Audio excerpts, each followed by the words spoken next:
what's up, everyone? This is SojuTalk, your weekly shot of K-pop. We're coming at you with a super spicy episode 301, and we're recording on August 21st, 2024. I'm Doug, and joining me today, we got Warren. Hey, what's up, everybody? And Anita. Oh. Anita, you cut out a little. Say hello again. Hello. Okay, you're good. As a quick reminder, check out SojuTalk on your favorite podcast platform. Sub to us on YouTube. Join the SojuTalk Discord. Be a part of the nation. Also get involved with our Soju score voting over there. No announcements this week. We're not doing a State of the Nation because I'm just gonna go into it. We're covering 5 songs. Ooh. That's why it's gonna be a long front-loaded episode. We got 5 songs: ITZY, Gold, Kiss of Life, Get Loud, Rosé, and Bruno Mars, Apatu, APT. We got aespa with Whiplash, ILLIT, Cherish, My Love. Let's start at the top. ITZY, Gold. They are from JYP. Last 3 songs: Untouchable, Cake, Cheshire. Let's just get into it. What I think about good things about this song, the only thing I could think about is, Leah's back. That's kind of positive. wait, what? Okay. All right. Pause for a second. ITZY. We have let's full context. We have not really enjoyed ITZY's music in the recent couple weeks. In the recent couple years, let's be honest. Years. Okay, let's go around, say our favorite ITZY tracks ever. I'll go first. I like Dala Dala. That was really good. Yeah? I like... Not Shy? Not Shy? I was going to say Not Shy. Not Shy, well. yeah? Not Shy was really good. Yeah. How about you, Anita? Oh, I was going to say Not Shy was my choice. Okay. So here's a... ICY's cool? ICY's good, yeah. Yeah. You know what? I want to add Wannabe in there because Wannabe dropped between IC and Not Shy. And those 4, good. I think, portray some of the best aspects of ITZY. And I feel like after that, maybe other than Loco, they've been kind of lost. This has been my overall feeling towards ITZY for a long time. And I feel like our tier list video a while back kind of explained to that, a little bit too. But Gold comes at a point where I feel like every time they come back, I feel like something fresh needs to happen. Doug, do you feel like that happened today? I mean, they brought some new shit. It just... Unexpected, yeah. I mean... In what way? To me, this song was like if the bibimbap guy from Culinary Class Wars, right? If he came to you, presented you a bibimbap, and you ate it without mixing anything, you just ate it. That's what the song feels like to me. So you had a bowl of... 굉장히 타이트하게 아니야. That that this was song, the worst impression I've heard of. Whatever. 이게 뭐습니까? This song is like it's so awkward. Not the song, not the kids. Just the flow. There's no flow.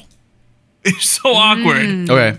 It's just a really weird song to me. No. Okay.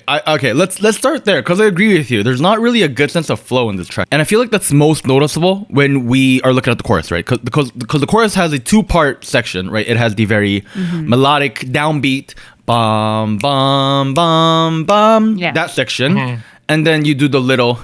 You know what I mean? I hate that part, dude. They don't mesh. They really don't. And I feel like that downbeat melody was really that felt like it was the making of something really amazing. I heard that and I was like, shit, ITZY's got their shit together.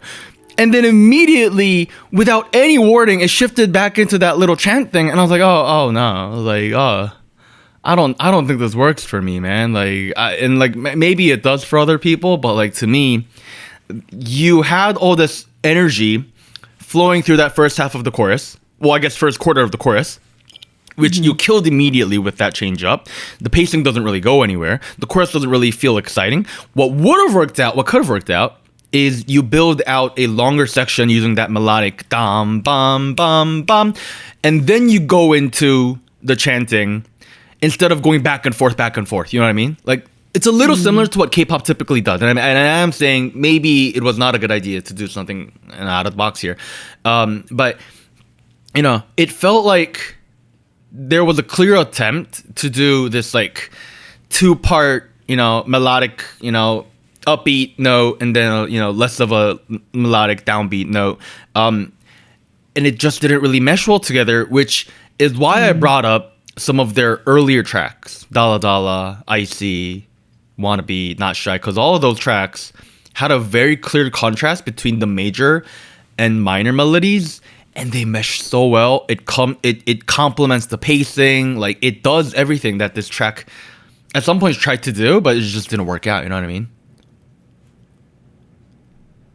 I just can't get over this pacing. It's just like, I feel like I do get the sense of that ITZY is trying to have something new, and I felt it from the beginning, because I think the beginning of the song I feel like it was trying to emulate this kind of like expectation, the way it started and the content too, like talking about gold and striking gold.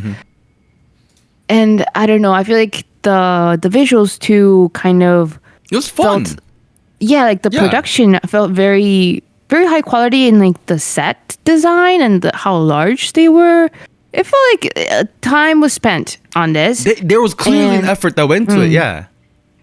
I feel like, I don't know, maybe like you mentioned, it would have been better to stick a little bit more to things that have worked in the past, instead of trying to do something completely out of the box, different to them, but also different to just typical song structure, maybe, because I did feel that the pacing of it and the way the samples worked, and it felt we were trying to fit a lot of variety and make it work.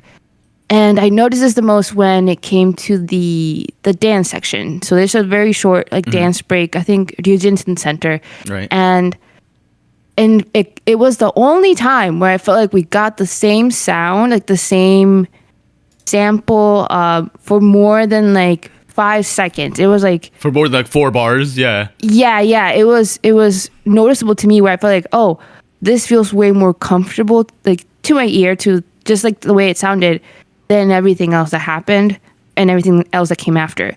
So I feel like maybe it's just not feeling comfortable with that switch back and forth and trying to do a lot of things at once.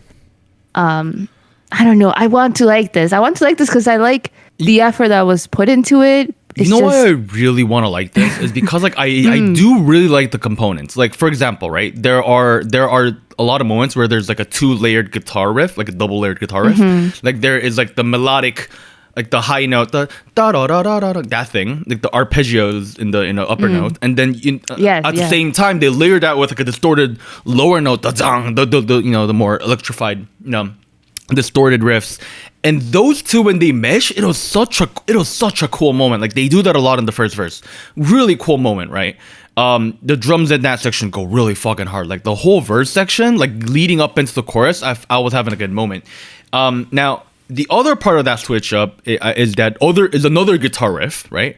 The dang dang dang dang dang dang dang dang dang dang dang dang. That little Middle Eastern-y, melody, which in all honesty, I'm typically not a fan of that kind of melody because I do think it's a little played out. But what I will admit is that there is a lot of room for it in K-pop. That is clearly something. It's a formula that works in K-pop. I think that's what Dem Joints was kind of leading into with that melody. But they worked on this. Dem Joints worked on this. Yeah, I think Ryan Jones was the main leader. Yeah, that explains a lot. Yeah, Ryan Jones was the main producer, and then Dem Joints was the second producer. I like those two. I don't think they meshed well together, in all honesty. But anyways, going back to the topic, there were a lot of great moments that happened without proper build in, build out. And even though the change ups happen a lot quicker than I don't know, a song like "Oh," for example, it suffers from the same issue where there's not a lot of good transitions built in, and the pacing feels a little rushed. And I agree with you. My favorite, the moment in the song that really pulled me back in a little bit, even though I didn't like this melody, was during the dance break where like again there's that little Middle Easterny that little dang dang dang dang dang dang dang that that melody, and then there's the lyrics, and I have a moment to kind of take a breather. Yeah, I don't know. There was clearly a lot of ideas, but yeah. I mean, Doug, did you at least like the visuals? Okay, it's a beautiful music video. This gold thing in the back with the mountain thing. JYP got great music videos, right? Here's the thing. I was so hyped to get Leah back. Honestly, you remember when they had that live stream, and I was telling you, I was like, "Oh my god, did you see her? She looked great. She's back. We're happy. We're all together. We're gonna bring back the band. We're gonna demolish this. This ain't it. I don't know how to say it, right? Like, you cannot tell me that JYP got all the people in the room. We played this song, and people were excited about this. I mean, you know what I mean? Here's the thing. Like, I don't know. My guess, I'm gonna put my little guessing hat on and just guess out of nowhere, and assume that people in the production room, people in the studio, are probably like, I don't know if this sounds good, but I think it's gonna work. You know what I mean? Different. Like formula wise, they made some sensible choices. You got a very melodic chorus tied in together with like a very catchy, chanty bit. Maybe not as catchy as 아파트, but like, I mean, like still like everybody now remembers that the top line rhythm of da da da da da da da, just like that. Like even though I don't remember the lyrics, like that, it's stuck in my head now. I do think it's catchy. I do think they made a lot of sensible decisions that make a lot of sense for, producing a pop release. But I don't know, man. It's just. I agree. It's not blending too well.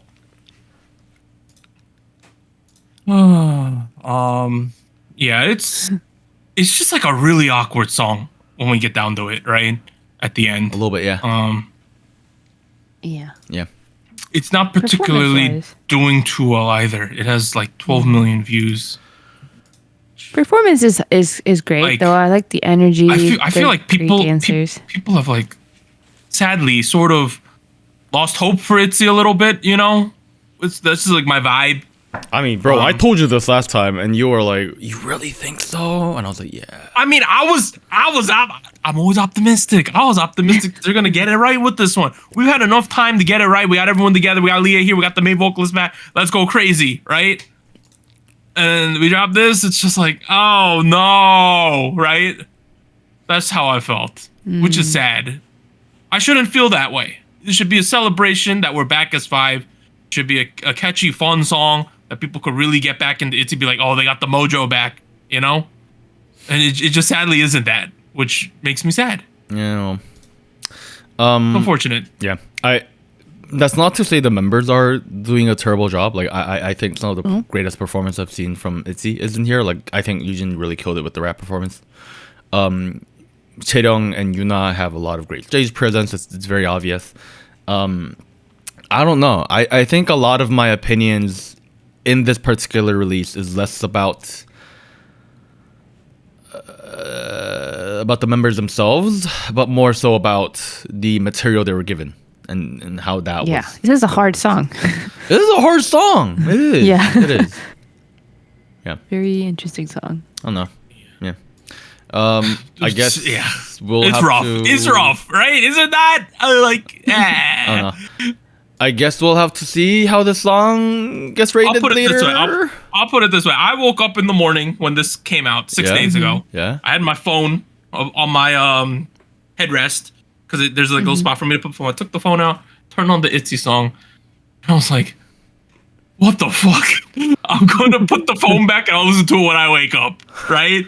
Hopefully it's better. I'm still dreaming. I'm not awoke. I was like, maybe I'm too tired to understand what's going on right now. Oh, no. And let's just say, I don't feel like it got much better. Oh, no. That's how I felt, which is rough. That's my honest opinion of how I reacted to this.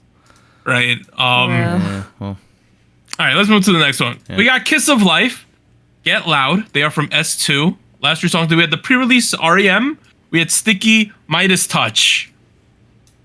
Kiss of Life is like the lovable underdog in the game, are they not? Right? They're from a small company.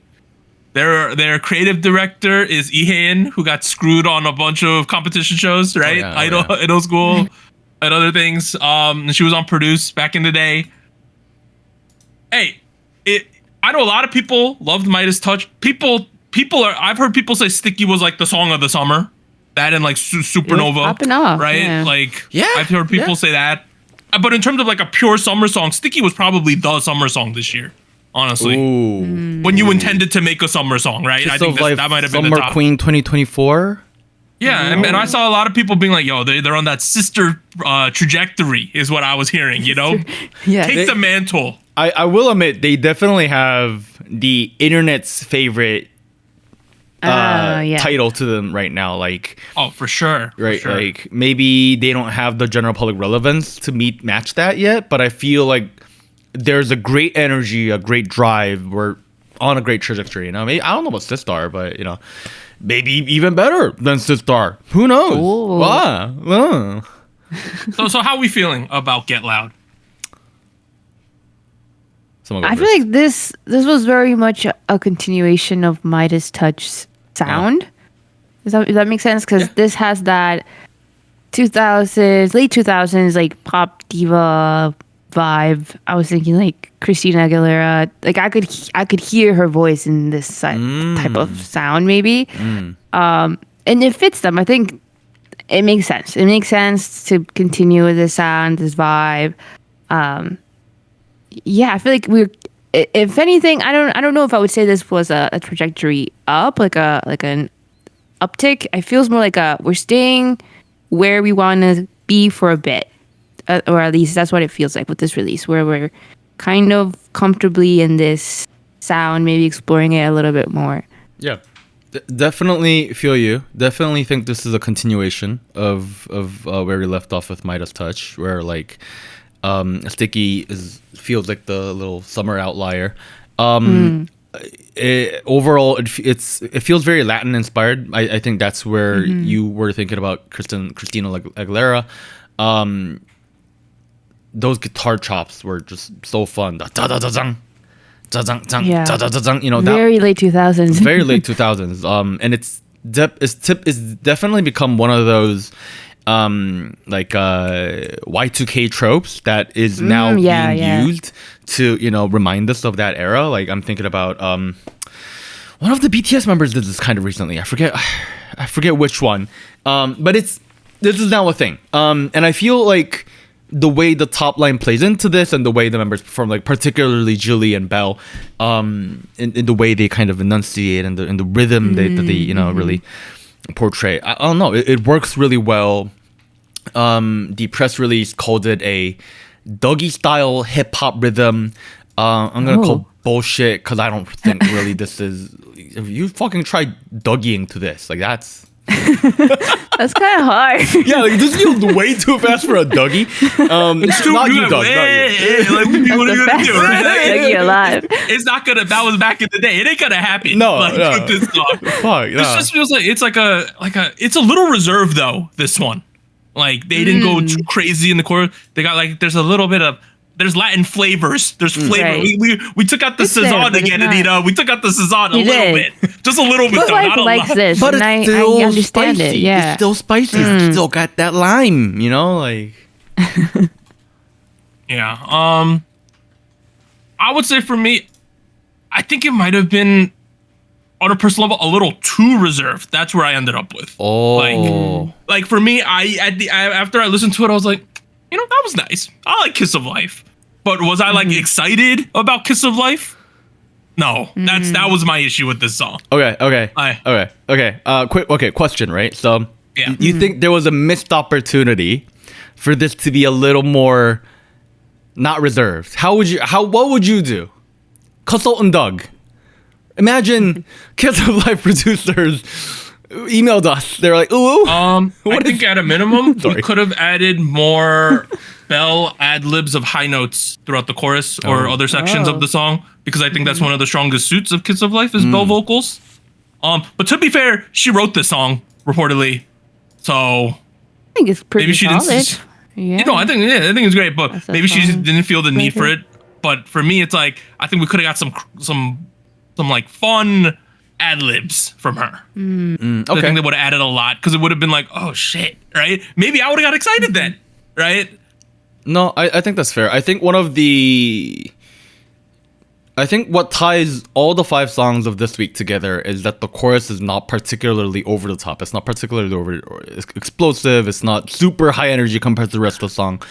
None of these are drops in terms of like the choruses, maybe other than Gold, but that has its own issue. No. For me, these are all like above average for me. The rest of the 4. What? No. Personal. I meant just like energy and the way it's paced in the chorus. Oh shit! I thought you meant like. What are you talking about? No, I got distracted. I got distracted. Okay, let me clarify. I think all the choruses today don't have a huge drop style, high energy, explosive chorus. Right. I'm dumb. I thought you meant drop as in like I'm dropping this song. No, like a beat drop.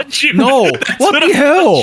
No, I like okay. this shit. I'll add on to that. 'cause Positive me was like, I ain't gonna drop these songs either. No.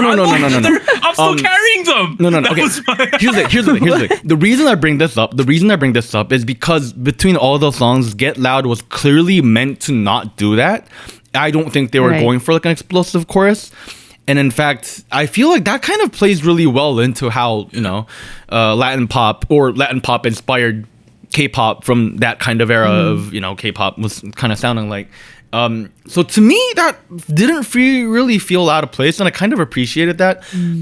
Especially because if I look at the overall pacing of things, they still managed to keep it fresh and exciting.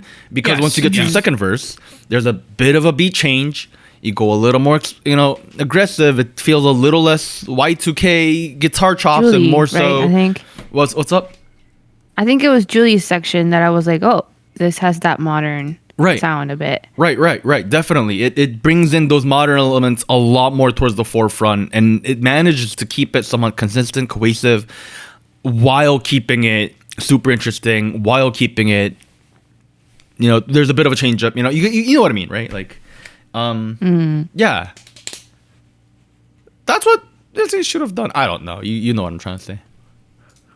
Yeah. I like at the end of the day, I just wish at a certain part we just like uncorked it a little bit. I think we could have went a little. I could see that. I think the chorus that- to me yeah. could have used that. Maybe in the last time we do the chorus, we get some high notes, something like that, a little flavoring. And I think this song would have benefited from that a lot because for me, it kind of felt, I wouldn't say one note, but like the energy seemed kind of capped at a certain like threshold throughout. The song was called Get Loud, but it wasn't loud enough for you. It didn't get loud. It really didn't actually. That's true. Yeah.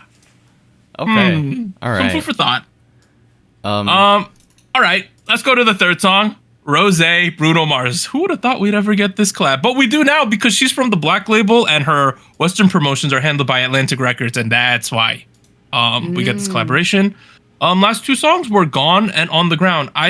Number 1, it's great to see Rosé in general, right? Like, fantastic. I've seen a lot of behind the scenes interviews and stuff she's been doing lately. Oh, yeah? And it seems like she's rejuvenated is the main word I want to describe how she's feeling.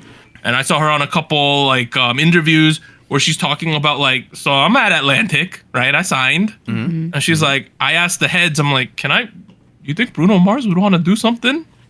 And then Bruno's team said, yeah, send us 3 songs. And this was one of the songs. Number 1, let's explain what APT is. The word is apartment. That's essentially what this is a short for. But she's referencing the drinking game where essentially you stick your hands out, everyone. You make a pile, and then someone yells out a number of floors, and you put your hand from the bottom to the top, and whoever. And then, so you do 8 times because he said pile, and who's ever the 8th hand, they're the one who loses and has to drink. So that's the reference we're going here. And at the beginning, you hear "Changiga Johanin random game." That's you do that when you're drinking in Korea. There's a drinking culture, and that's right before Cheong Rosé, that's her Korean name, would pick the game, and then she picked the Apatsu game. So that's one of the many games you can choose. So that's how this song is done. Hey, some facts, right? This song is on a real-time all kill.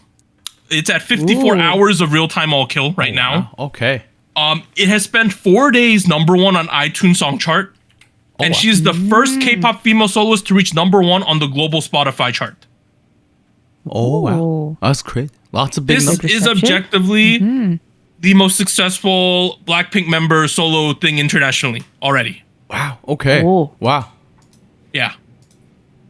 That's crazy. Okay. And the crazy thing is, Jennie released Mantra, which is like number 3 or 4 on iChart, but this song's #1 right now. Oh, not too far off.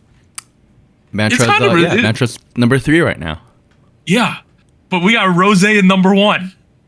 It's amazing. They're dominating right now. It's crazy. Hey, I really like this song.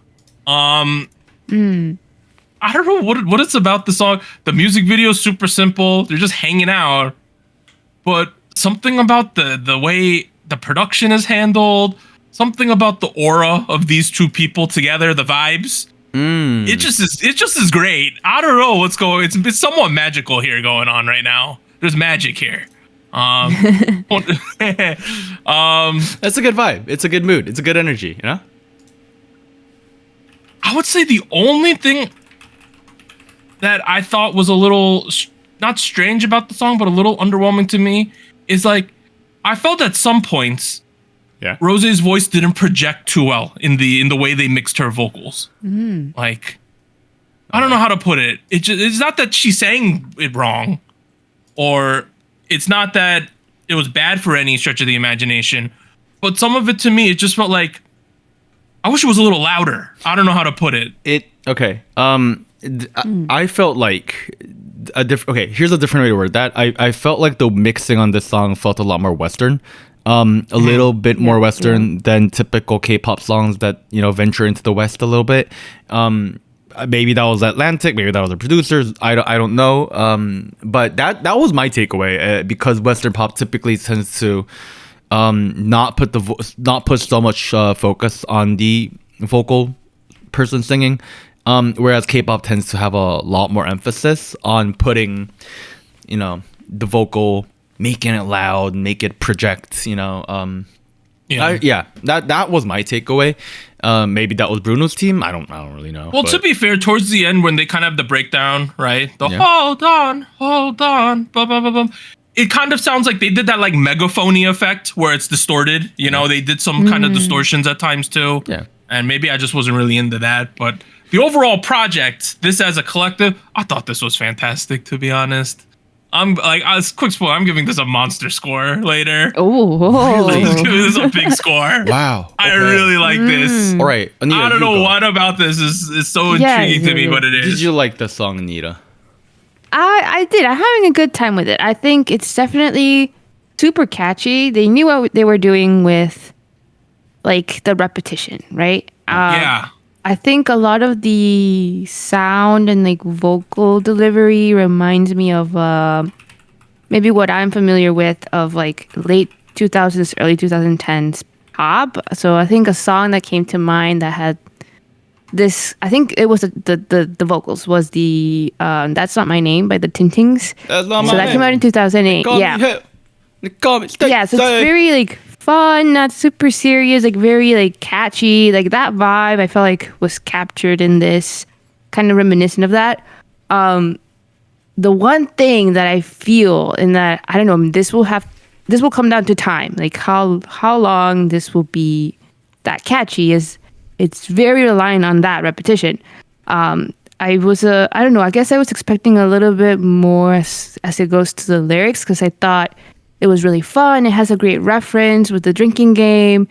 But it felt quite like simple. And simple is not bad, but I thought it would have a little bit more going on in that sense. Like the music video too was interesting, where like it's one room, one instrument, really, like the drums were used as the props.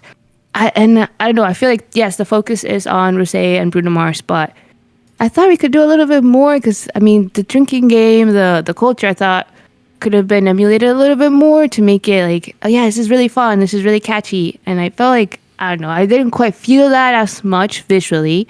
That was a decision, though. I'm pretty sure. It was. Yeah, because she stated in an interview she was afraid that people would think that this song is glorifying drinking.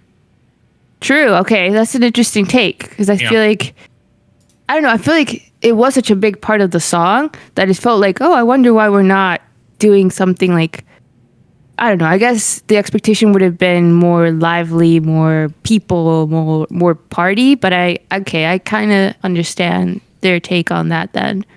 I don't know. Yeah, I'm having a good time with it. I just feel like the repetition part is a key aspect of the song. I'm enjoying it right now. I just don't know if I would stick with it for that long. Before I go into like how I feel about the song, I when I originally learned this game, it was with a friend from Busan, and they have a little bit of a different rhythm. Where instead of going 아파트, they do 아파트, and I was like, for a minute, I was like, wait, what's going on? Anyways, I think, Anita, you might be in the middle between the three of us and how we feel. Oh, he doesn't like it. Oh, wait, are you that? Are you? He doesn't like it. Oh, I thought it was a minority here. No, wow. I thought I would be the minority. Okay, let's start with the repetition. You talked a lot about the repetition. I do think it's very repetitive. I do think it's kind of cute, and I think the way she says it is pretty fun. She says it in this It's Rosé. She says it in this like bland tone, but in a very fun way, which I really like that part. It's repetitive. I like that part. I do think it gets maybe a little bit repetitive. And the thing is, I feel like it could have been balanced out a little better with a proper chorus, that which is kind of absent from this track. The "Don't you want me like I want you, baby," that part acts as the chorus. It does. Yeah, that was nice. I like that. But the issue is that with the stuff that comes before it, that "Don't you want me like I want you, baby" acts more like a build up. That acts more like a build up to the chorus. And I feel like doing the apata would have gone a lot better if it was balanced out with like a melodic something. I don't know. So that's one thing. I do think. I want to look at the rest of the song, right? Because it like you mentioned, it reminds me of the Ting Tings. It reminds me of Hey Mickey. Hey Mickey, you're so fun. You're so fun. Hey Mickey, you know. So the rhythm is very familiar. The melody itself is very familiar. It's like a pretty standard money chord. You know, I've heard this on Pitbull tracks. Kind of a melody. It's not. I don't know. It feels pretty familiar. And because I feel like the rest of this it feels like just presets built out of the box. That's where the chorus is the only thing that's like making this track interesting for me, and because of the rest of the track is not really particularly fun or really well built together for me, I also feel like it's a little campy, and there I saw a lot of people online calling this cringy. I think I understand the perspective they're coming from, although I don't really think it's particularly cringy. Let's talk about Bruno. Bruno is in the track. Bruno's not a featuring artist. He is a collaborator. Yeah. Same line. He is one half of this duo at the moment. Yes. And I feel like he's not really bringing his best either. Like, it feels like he kind of phoned it in. Which, I mean, he's welcome to have fun and do whatever he wants on some of these tracks. But like I mentioned, in combination with everything else, I don't know if you know what I mean. Like, hey, did you hear about the rumors about him in the beginning of the year where they say he owed like $75 million in gambling debt? But come from? I've heard that. Or $50 million, and that's why he was doing the residency at MGM. But then MGM came out and said, no, he don't owe us anything. So, but I remember hearing about those rumors. So maybe he does owe money, and we got to phone it in. I don't know. But regardless of if this was phoned in or not, it's doing extremely well. It's Very the number well, one song in the world right now. I think it has. It's very clearly understandable why this song is selling well. Like, don't get me wrong. I literally mentioned money chords. Like, it's very easy to make a song that's very marketable with this melodic progression, chord progression. It's just, for me, come on, we've done this podcast 301 episodes now. It is not really doing much for me personally. And the only thing that keeps me interested in this track is one, fucking the Don Quixote man is with Rosé. The music video is really fun. I really like the music video. It's really fun. It's really catchy. It's nice. Really, right. Yeah. It's a good energy. Hey, I'm looking at the products, right? Products. On the YouTube, there's products. You could get this with shipping for $12. It's cheap. That's rare too. Wow. Sorry, what are you getting? The studio album? No, yeah. If you just buy the album, the base price without shipping is $4 for this album. Wow. Oh, wow. Wow. That's That's cheap. very affordable. And you get $7 shipping. But sorry, going back to what I was saying. I think I really enjoy 3 parts of this release. 1 is the fact that it's a collab. 2 is the music video, and lastly, I really appreciate that she tried to bring a part of like Korean culture to like the forefront.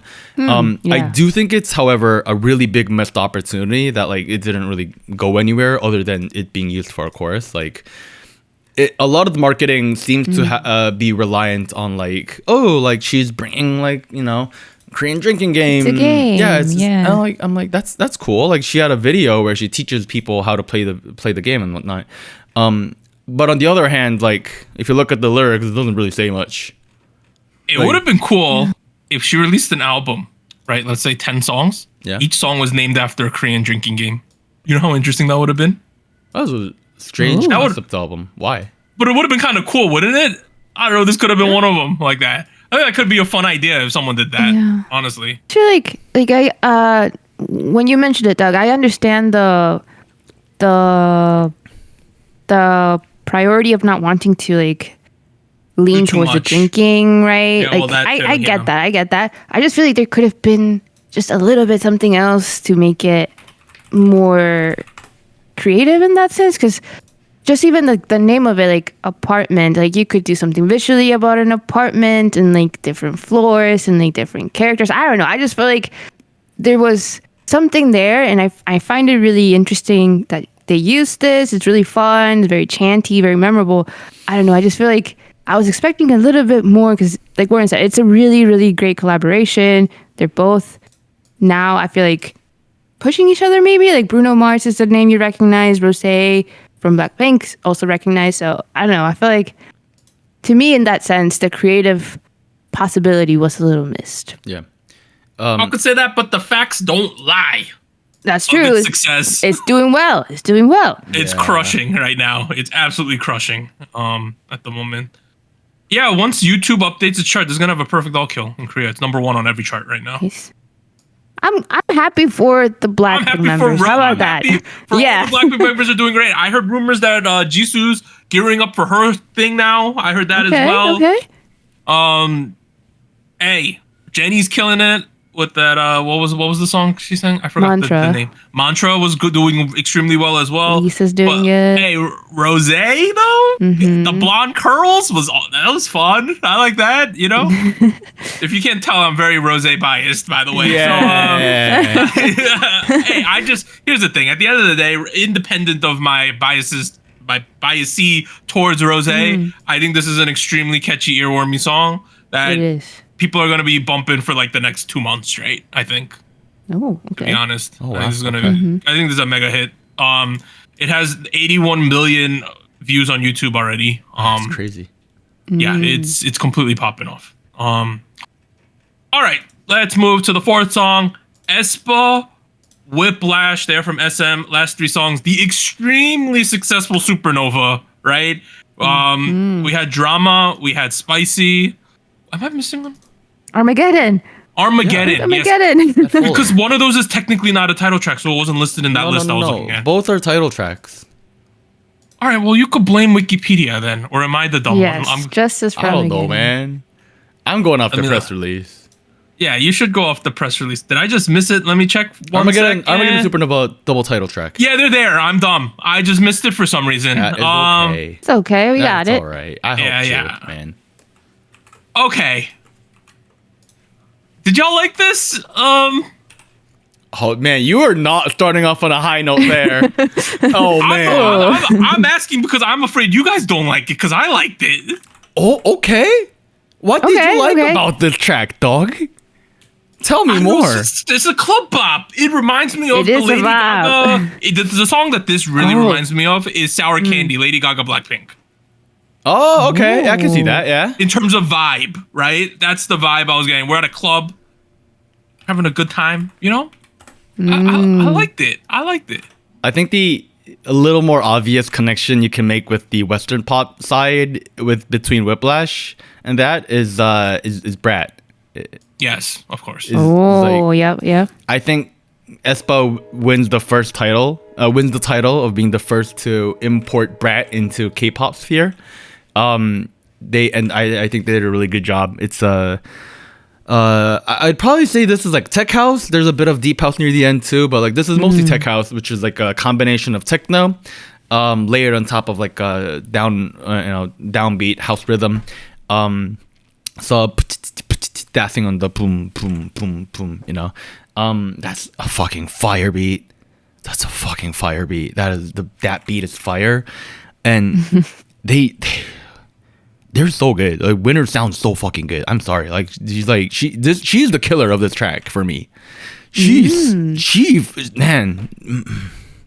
I liked everybody, to be honest. I thought everybody had really good sections that fit their tone. Like when people came and went in their sections, I was like, oh, this is really nice. I like this is a great music video too. Oh yeah. I love the visual aesthetic. Can I say that? I love it. It's so angular, right? I don't know. I love how they filmed it. Yes. It's so angular. The fits, the makeup, the hair. I thought it was really, really good. Oh yeah, perfect. The Karina messy hair is. I love that makeup on her. It was so good. Dude, I hope she just stops washing her hair and does just like that all the time now. Right? Yeah, it's crazy. She's the real AI. She's an AI human, honestly. Like, people don't look like that. She just does for some reason. It's crazy. Like, also, I love Ning Ning's fancy. That when she said it, I was like, okay, Ning Ning. Yeah. Yes. Fancy. I mean, to be honest, I think I would understand if people were not a huge fan of how the song progresses, because it's very club dance music. Like it's very like, it doesn't, to me, it didn't feel like it went like a whole lot of different energies. Like it was pretty like one steady pace, like very, very minimal like alterations throughout, but the thing that fit the vibe they were going for, and it kind of made the bridge even more impactful to me. Like when I heard it, I was like, oh, this is so nice. Oh yeah. I don't know. I think it makes sense visually, sound wise, where they're at also as a group. I thought it made perfect sense to release something like this. It feels mature in a way, without it being, I guess, too serious or too, I don't know, too dark. I thought it was really, really nice. I like this for aespa. What I also really liked about this track is the use of rhyme in the lyrics, right? Like, it's not like, I'm not gonna say this is like lyrical, lyrical genius, and it's not MF Doom over here, but the MF Doom, shout out to R.I.P. man. Shout out to Peggy, yeah.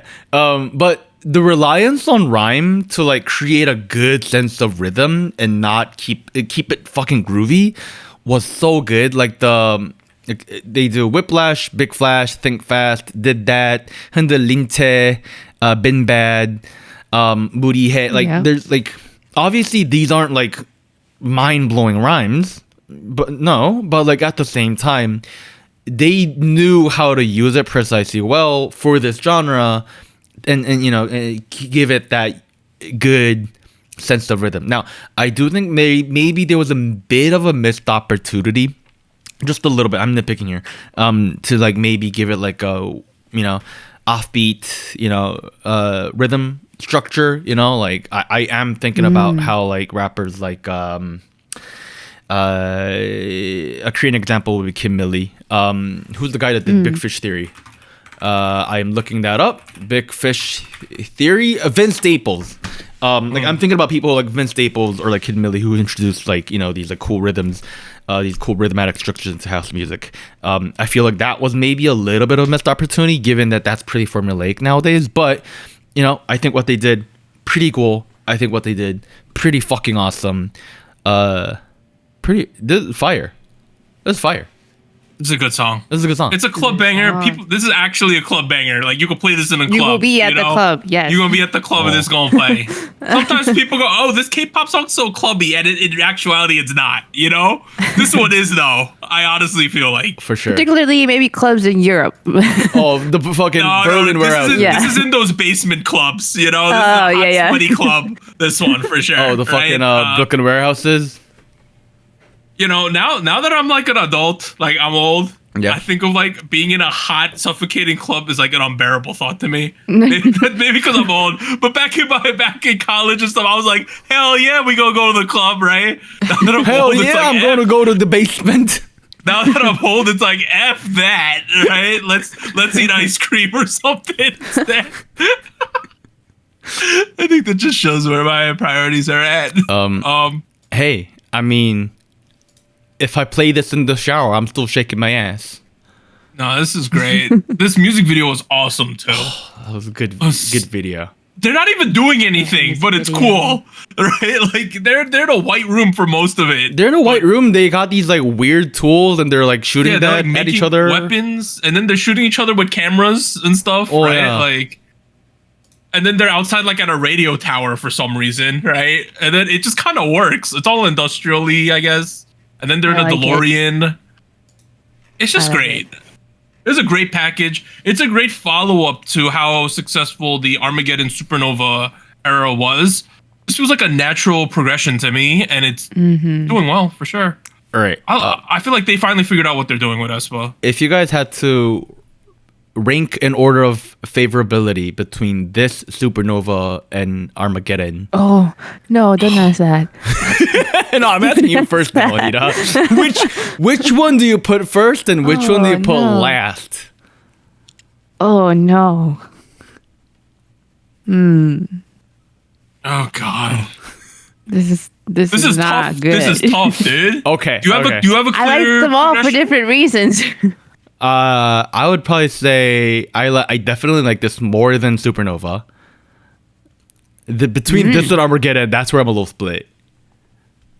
Maybe I don't know. I feel like they do different things so well. I'll go Armageddon, Whiplash, Supernova.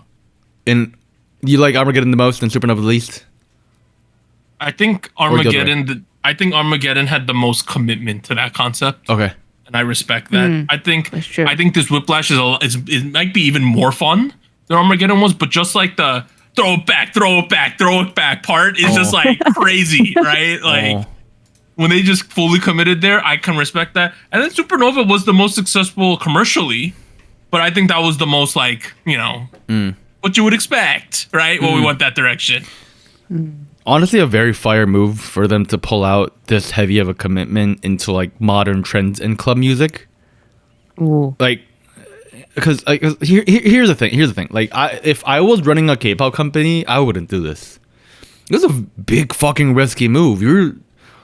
Yeah. Yeah, like, is the general public gonna vibe with this? It fits aespa though. It fits them. It fits aespa, but like, is the general public gonna listen to this and go, yeah, like that's good music? You know what I mean? Like, this isn't something you commonly hear in the top 10, you know, like melon charts these days. You know what I mean? Like, that's true. It's kind of like when Chungha released that one song that I really liked, the I'm Ready performance one, the one with a lot of whacking and stuff, and it's just like, it's cool, but is it gonna sell? Right. You know?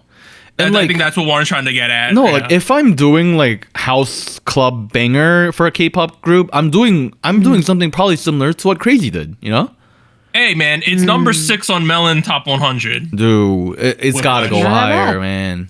Well, it's gonna go higher. It just came out today. Give it some time. Oh man, I cannot wait. I really like this. If you can't tell. Man, the top 10 right now is a lot of fun. It's Apata. We got Day 6 Happy. We got Karina Up is tied with that for number 2. We have Mantra. My Name is Clear, QWER. Supernova, welcome to the show. We have an Akmu song. We have another Day 6 song. And we have QWER again. Wait, what and is, then From 9 Supersonic is gone viral again, if you guys weren't aware. Whoa. It's number 9 in Korea right now. Wait, what is Akmu doing here? That's the song from like 2021 or some shit. Yeah. Oh no, 2019. 2019. The breakup one, right? The one with the really. How could I love the heartbreaker? The one that I want, right? Yeah, that one. I guess so. Yeah, that thing. Yeah. Yeah, I don't know why. It's number 7. All right. Okay. Good song. Go listen to that, guys. Go listen to Supersonic from S9 as well. And go listen to fucking Whiplash. Fucking. I have one quick aside because we mentioned some hip hop artists during this segment, Warren. What's this hip hop show that I'm seeing everywhere with the masks? And is that just Show Me the Money rehashed?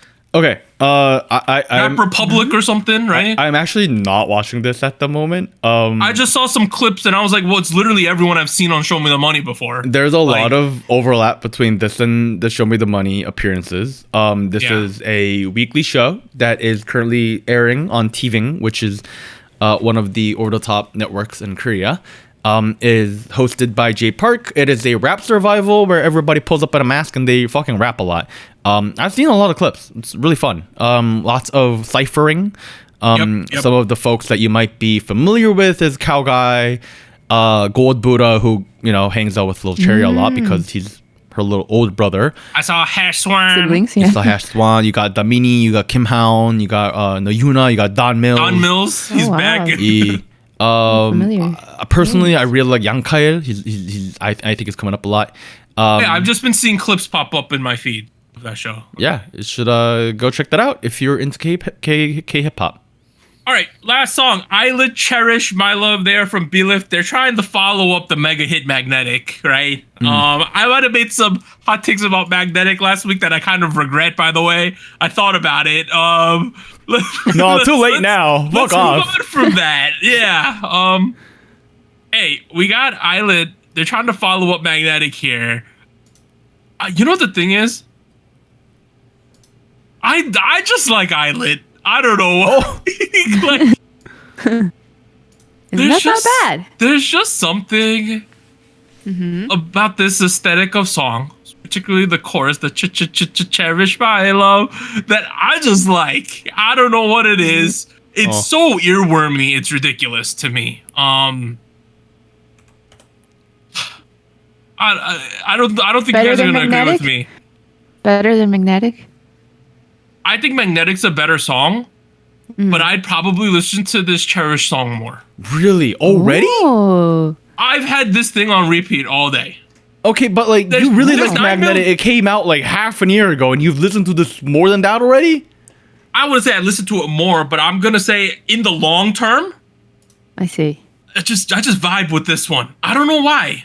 I'm not saying it's better than Magnetic, but I just think this song has immaculate vibes. Man, okay. I had a great week in music, if you couldn't tell. Like, there's 3 songs I really like this week. I will admit, I'm a little surprised, given that before we started recording, you were like, I really don't like one of these. I guess it's ITZY. I don't like it. That was gold. Okay. Oh. Yeah. Okay. I don't know. I feel like Cherish was not a good follow up. Oh. I could see people saying it's meh too. I 100% understand. Yeah, this is I'd be playing with double standards if I said this is not suffering from the same issue that the last 250/50 releases were with the Starry Night and SOS. Okay, fair. Yeah. Yeah, it's I don't know. It's pretty standard bedroom pop. There's nothing too offensive about it. If anything, it does a little worse than those other two, where the pacing into the chorus is a little weak and the chorus itself is not very impactful. Other than the fact that it does cherish my love, I was like, this is fucking boring. But however, song alone, I would probably give it a 4. I'm not gonna lie. God damn. But I really like the music video, which I gave it some. Me too. Yeah, that's the only reason I'm giving it more points than 4. They really encapsulated the sterileness of a dentist office for some reason in this music video. Oh, the song is sterile, all right. Yeah, okay. I had a feeling you would say that. Okay, to me, the word is not sterile. To me, it's very familiar. So I think the main melody, I think the chorus reminded me a lot of "I Love You Like a Love Song," Selena Gomez. Okay. And I know K-pop in the Gomez era. Right. I just feel like and maybe it's not even that. It just feels like it's a very familiar progression, like the melody. Yeah. I don't know. And I agree. I feel like the music video was what kind of stood out to me because the song felt pretty like even though it's a new song, I never heard it before. At first listen, I feel like I can kind of see where this is going. I see the pattern. I get it. I feel like this feels familiar. I like the music video so much. I thought it was so creative in the tooth theme. Oh yeah. Okay. Can I make an aside, guys? This is not me hating this group. Okay. Yeah. Facts. This is ILLIT as a group. People. Actually, it's pretty much fact at this point. Basically, all the members of this group got laminates before they debuted. So people were talking about their teeth a lot. I think that's why they did it. Like in between the show and then the debut, they all got the laminates done. Reportedly, veneers. People get I just thought it was really ironic that they made a song about teeth. To be completely honest. Okay. Okay. On paper though, like just saying it like that, it feels like that's kind of an odd theme. They made it so cute. The visual director, creative director, I don't know who worked on it, but I thought they did a really great job in the sets and the props design. It was very detailed. I loved how they changed like the lighting in certain sets to make it different and like progress the storyline. I don't know. I just thought It's think soothing. So soothing.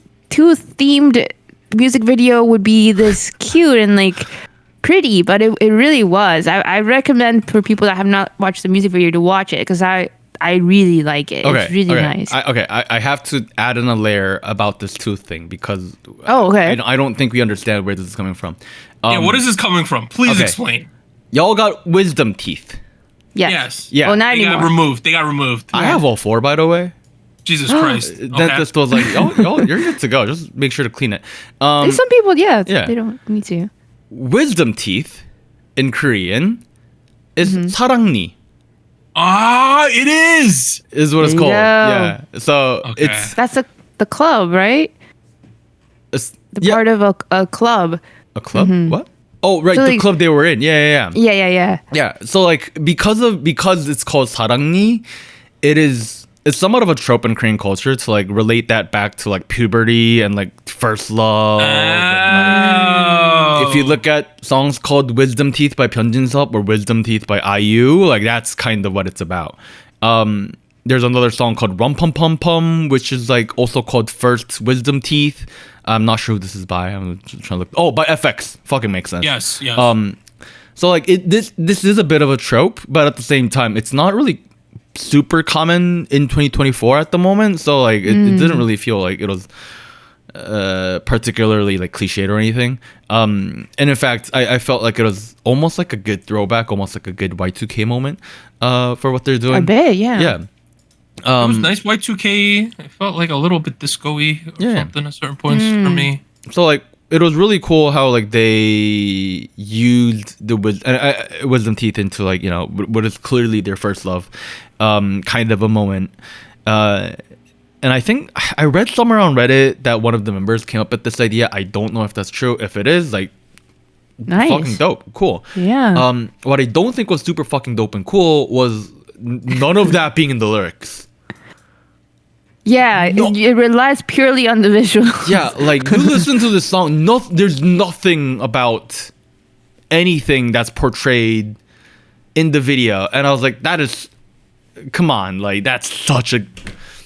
That's a gap. How big is that gap? That's like the Grand Canyon in terms of like theming. Yuna came up with the concept after getting her wisdom teeth removed, is what it says. Good on her. Good on her. But like you look at the lyrics and they go church my love. You can't really do much because you will fall for me. You can't stop me. God has given up. Okay, can we talk Not about even that? God can stop it. Yeah. Never make one he say English. Like the I think that's gonna be their forward thing. of this song, Hachima. Like, please don't. I think it's their thing now. Jocap said he crawled under his desk of cringe. That's what he said at that part. maybe that's their signature sound. That's like DJ so. Khaled, you know, like that's him going another one, you know, like, that's another him. one. What the next one's gonna be like? Angels are real or something. That's the next intro. We're gonna kill Minijin. But I like you. No. Look. Hey, Yeah. Also, my favorite member, she was looking real cute. I was excited about this. I was like, oh, my favorite member is Mocha in this group.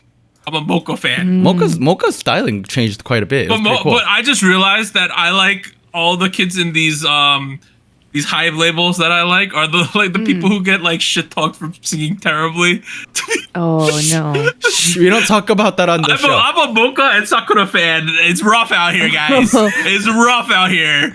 They be making fun of them in all the TikToks. It's rough. Yeah. To be fair though, I completely understand why. No. Sometimes. But I think it was pretty good. I will say this. I think the song vocally or in general, it's pretty safe. I think it's so safe. It's so the safe. safest of safes. As a follow-up to a very, very successful debut, it kind of makes it a little underwhelming. But I don't know, the music video, like Warren said, it brought it up for me. The choreo, I like the choreo too. There's like certain points where people are singing and then there's people dancing in the back and they're doing crazy stuff, honestly. I like ILLIT. Maybe it just fits my aesthetic. Just chill, just dial it in, safe background music. It's nice. It's nice. It's pleasant. I don't know. I love easy listening bedroom pop music, but like it's at the same time like I've heard stuff that's like it's a little better than this. Okay, you know what? That's fair. To be honest. All right. I think that's the conclusion of the songs we're covering this week. Let's go to the other songs released this week include 82 Major, What Stuck, Say My Name debut. That's the one with Hitomi. They debuted with Wave Way. Honestly, I was a little whelmed, to be honest, with it. It's not my favorite thing ever, but it is what it is. We also got Billy, Remembrance, Candy, Odd Youth, Best Friends, One Pack, Deserved, Sorn, Nobody, 17 B-Side, Eyes on You, Pow, POW with Boyfriend, DX Mon with Zip Zip Zip. Those were the other songs this week. All right, let's make a nice transition. Let me see if we could pull this off seamlessly with the Soju score. Right? We're gonna do that. Transition. All right, guys, we are here at the Soju score. Here he is. All right, this is the new segment. I'm gonna read it off again for the next couple of weeks. So it's the segment where each week the crew, the Gochu Gang, and the SojuTalk Nation will score the new releases using the Soju score scoring guide. Which you can see at the bottom of your screen. We will score songs from 0 to 10 with an average song receiving a 5. Songs with an average of 7.5 will enter the Hall of Spice. First of all, we're probably gonna have to lower that. Honestly, someone had a really good point on the Discord where they stated, you guys kind of told us that like Song of the Year candidates should be 9, right? And you guys said like Legendary, your like favorite songs ever should be a 10. So functionally, the score is between a 2 and an 8. How are you expecting songs to get a 7.5? We will revisit. Yeah, good point. Touche. That's a great point. That's a great point. That's what we want, though. We want feedback. We're probably gonna lower it to either between 7.25 or 7, above a 7. Let us know what you think. What do you think the appropriate line in the sand is for Hall of Spice? And we could revisit that at some point. But last week, episode 300, Karina's Up got a 6.1. Jenny's Mantra got a 5.63, which is low in my opinion. XG, if you know, got a 7.29, and 17 Love Money Fame got a 5.72.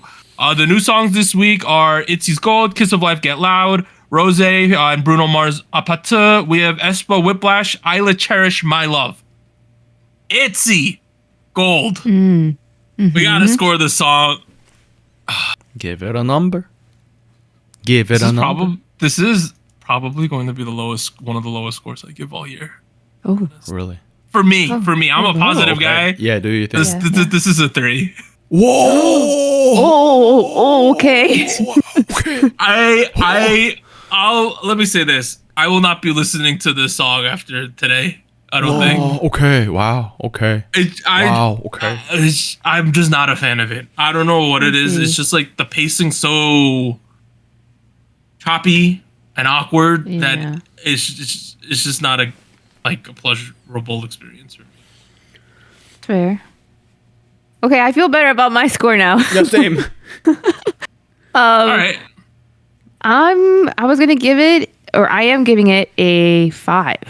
Okay. You're positive. I like that. Yeah, I mean, I said it before. I want to like the song. I think there's good parts to it. It's just how it all came together. Warren, you can't talk about threes because you gave this Jenny thing a 3 last week, dude. So don't even look at my 3. I did not give Jenny a 3. What the fuck? I gave Karina a 3. Even Why? worse. Even worse. Okay.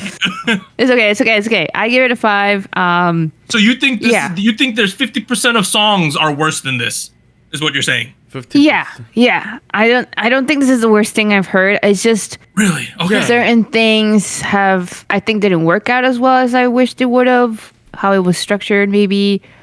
But I 5. I don't think I have anything to add to what Anita said. I have 5 for the exact same reason. I think I like the components. There you I go. don't really like the arrangement. Yeah. There were great moments. There were moments. Kind of balanced out. I like some of the components, but at the end of the day, we gotta mix it. We gotta beat in the song till we get a nice dish, and we didn't get to that part. Yeah, but I had a bowl of that, like zucchini namul, and I was like, oh, not bad zucchini namul, Fair. SojuTalk Nation and the Gochu Gang voted. You want to see their score? What's up? Here it is. It's a 4.53. Okay, we're not too Hey. far off. Yeah. That makes sense. Yeah, and as a result, the average score is a 4.38. All right. Okay, that's pretty fair. Yeah. That's not too Honestly, crazy. somewhat fair to be, I would say. I I think a lot of people were underwhelmed by this one. I will admit, if I had to choose between a 4 and a 6 instead of a 5, I give it a 4. Kiss of Life, out here with Get Loud.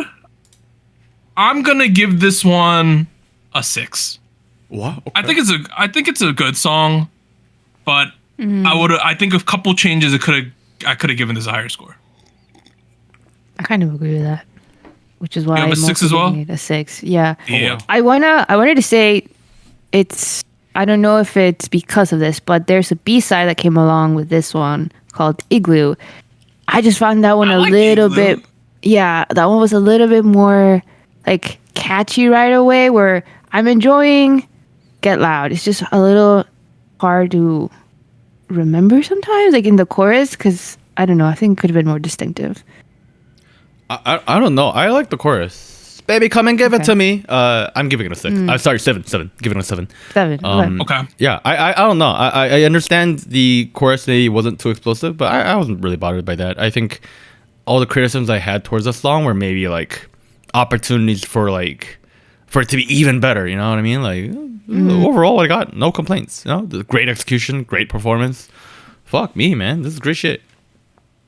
All right. SojuTalk Nation and Gochu Gang voted as well. The composite score they gave them 6.05. Whoa, you guys are not that positive on this. That's crazy. As a result, the average score is 6.26 for Kiss of Life Get Loud. Kind of makes sense. It makes sense to me. That's crazy. All right, next one. We have Rosé and Bruno Mars, APT. Okay, honestly, you guys talked me down from the cliff. I was about to jump. I was considering giving this a 9. Whoa. I was considering it. Really? That's crazy. But I'm not. I'm still gonna give it.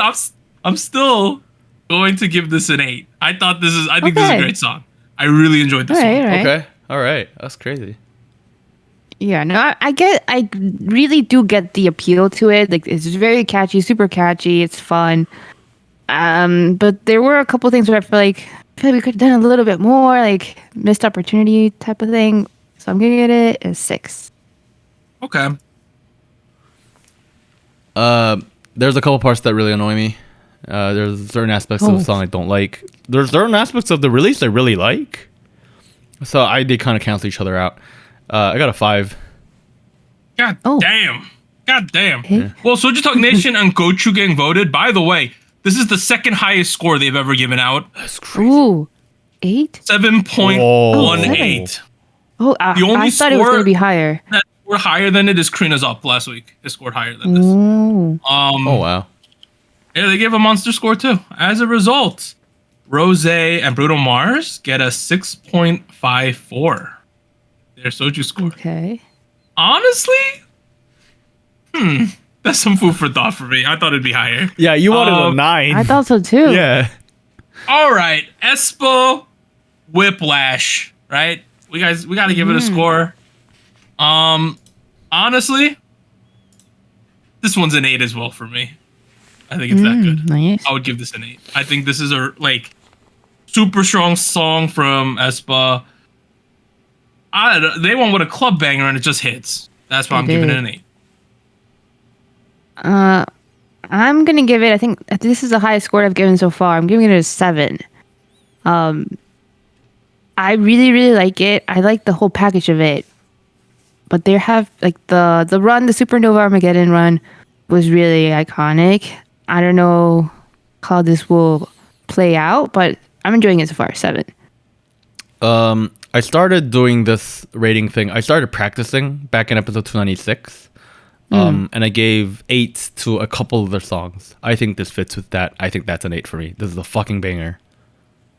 Ooh. Okay. Okay. What did they say? So just like they should have this needs to be over a 7 on paper. Yeah. Right? Yeah. Let's see the score. It's not. It's a 6.65. What? Really? Okay. Yeah. 6.65? I honestly, I get it. I kind of get it. Maybe it's not. As a result, aespa score is a 7.41. If Anita given this an 8, it makes it. No. Oh, Anita. If Warren had given this a 9, it makes it. I'm not giving it a 9. If you thought it was a Song of the Year contender, it would have gotten it would have made it. If any of us had given us a higher score. Man, we're so close. We gotta change the system. Sorry. This. I'm gonna assume we're gonna lower it at some point, and this one's gonna be included. I would guess. I would TBD. TBD. But yeah. to be determined. All right. Finally, we have ILLIT Cherish. Let's see. I like the song more than you two do, right? For sure. Yeah. Yes. This is a 7 for me. Wow. Nice. I enjoy the song. I think it's a good song, a steady song. I'm gonna listen to it all the time. I think y'all are being a little negative. I like ILLIT. Right. I like this song. I like ILLIT too, and I like where they're going creatively. I thought once Warren kind of gives them context, it made perfect sense. But yeah, why not add it in the lyrics? Why not? I don't know. I feel like it maybe was a little too safe. Is a 5? Is a 5 from you, Anita? No, 6. 6. I'm going 6. Yeah, it's still nice. Still a nice song. Ooh. Okay. I think maybe I feel the way I feel with Anita, just a little more extreme. I'm giving it a 5. I think it's pretty middle of the road. Pretty safe. And then the SojuTalk Nation and the Gochu Gang, they also scored the song. They gave it a 6.02. And as a result, the Soju score for ILLIT Cherish My Love is a 6 on the dot. Oh, look there at we that. go. All right. You know what? I could see that. You know, I think that's somewhat reasonable. That's a good song. That's what the chart on the bottom of the screen is saying. It's a good song. It's a good song, by all means. It's kind of ridiculous that this aespa thing ain't in the Hall of Spice. We'll come back in like 2 weeks with some deliberation, guys. Guys, please go and check out that Whiplash track one more time. It is by far the best implementation of not deep house in a long fucking time in K-pop. Also, again, to end this segment, ITZY Gold got a 4.38. Kiss of Life Get Loud got a 6.26. We have Rosé and Bruno Mars with a 6.54. aespa with a 7.41. And then ILLIT Cherish with a 6 on the dot. Let us know where you think the line for Hall of Spice should lie. It's definitely lower than what we have it at to be. Yeah, we might. All right, finally, we're at show winners. Anita, hit us with them. Yes. First up, I have Jenny with Mantra. First win with it on M Countdown. Congrats to her. And then we have Karina with Up. It won on Show Music Core. First win ever. As a soloist, I'm assuming. Yeah. And then another first win, The Win with Hello My First Love on Music Bank. Congrats. That's That's kind of crazy. They got their first one ever, kind of an unheralded group on Music Bank, which is one of the 3 big shows. It's a big show, yeah. I have never heard of the win. They beat QWER for that win, by the way. Interesting. I'm gonna have to check that out at some point. All right, that ends part 1. SojuTalk episode 301. We'll be back after a quick break. 3, 2, 1.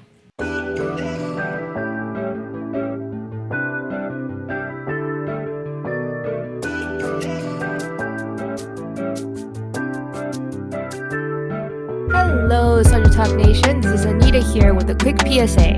If you would like to support SojuTalk Kpop Podcast, please like, subscribe, or follow us on whatever platform you're using. And consider joining our Patreon at patreon.com/SojuTalk or donating to us at paypal.me/SojuTalk. On behalf of the crew and myself, thank you. Now back to our regularly scheduled episode.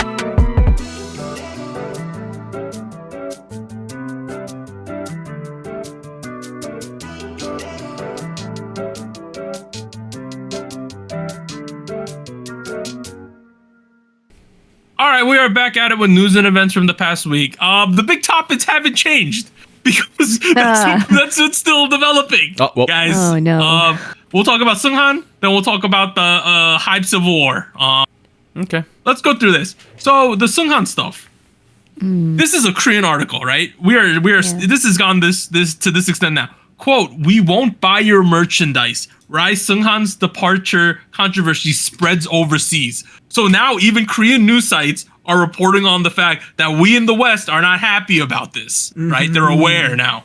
Let's keep going.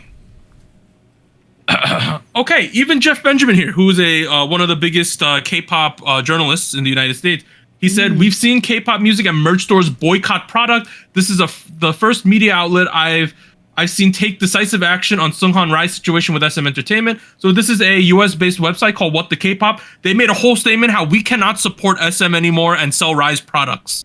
Oh wow! In the store, They're not selling. Oh, they're not going to sell it. They're saying we're not going to sell Rise products anymore. Oh wow! Okay. Now, people were like, okay, let's see what's going on right now.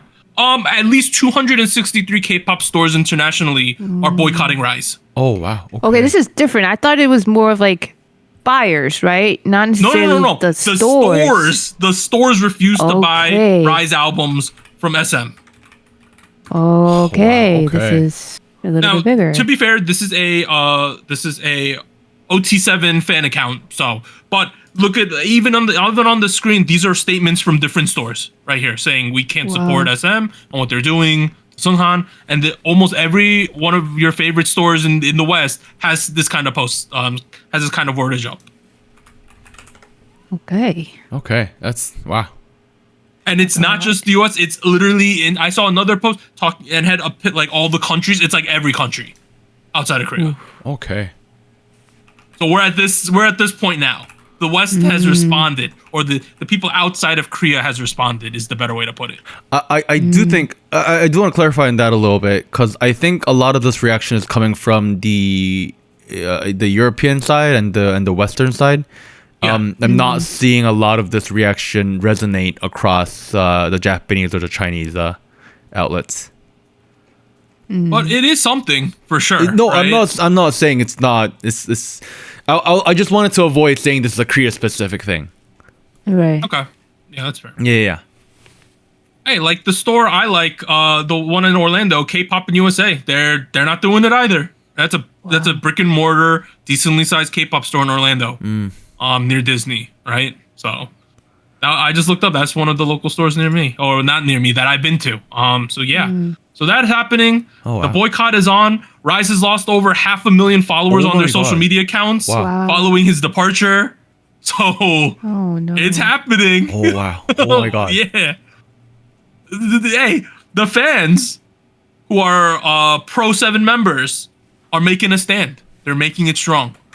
I will admit, like 500,000 that's a sizable amount. For reference, they have 3.8 million followers on Instagram. So like this is a fair amount. So let's say they have 3 million across, like, let's say they have like 5 different accounts, right? So it's like 10 million followers. Losing 500,000 is a lot, you know, in that retrospect. It's like 5%. Is this 500,000 across all their platforms or yes, just across all their platforms? Oh, okay. I know, so it's a less of an impact, but boycott. That's pretty big, is it not? No, it's definitely big. And like regardless of what I will say is like I'm just looking on Instagram alone, there is a drop in the amount of likes they're getting at the moment. It might be temporary, it might be long term. We don't know at the moment. We'll see. Well, at a minimum, people ain't happy about this. That's for sure. I even saw like there were OT7 people in Korea. They're like, hey, you could donate at this place. We are Pro 7. When the donations reach over 80,000, we print out another banner and we bring it to SM. And they're doing that. Okay, sorry. I want to clarify what I said earlier. I don't think I'm seeing a reasonable drop in the amount of likes they're getting. Again, I don't know if that's temporary or if that's indicative of a long-term trend. We'll have to see. Yeah, but did you hear what I said about the posters and stuff? So like, you remember we had the funeral wreath thing going on, right? Right. Now we have the reversal of that going on in Korea, where they're generating funds to produce more banners and posters and things like that. And I heard there's a ton of them. People are protesting physically outside of SM as well. I heard about that. They got the trucks going all day as well. It's a big thing. The Korean truckers, man. Yeah. Look at this. There's a picture of the protest, a victim of extreme privacy control. Sunghan support protesters in front of SM building demanding reinstatement, and it's raining out, but they still out there. They protesting. Oh my God. Yeah, it's at this level already. Additionally, so there's trucks going around. Obviously, the trucks are stating, quote, money is more important than artists. SM turned its back when Sunghan was having a hard time. Quote, idols are also humans. I have feelings and I get hurt. Don't treat me as a robot or a puppet, are some of the messages on the trucks that are circulating around the SM Little Forest building.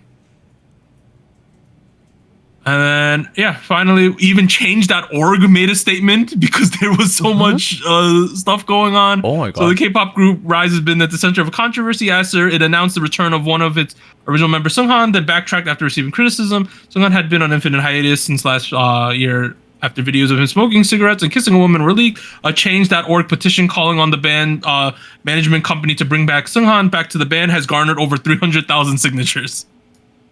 That's a lot of signatures. Yeah.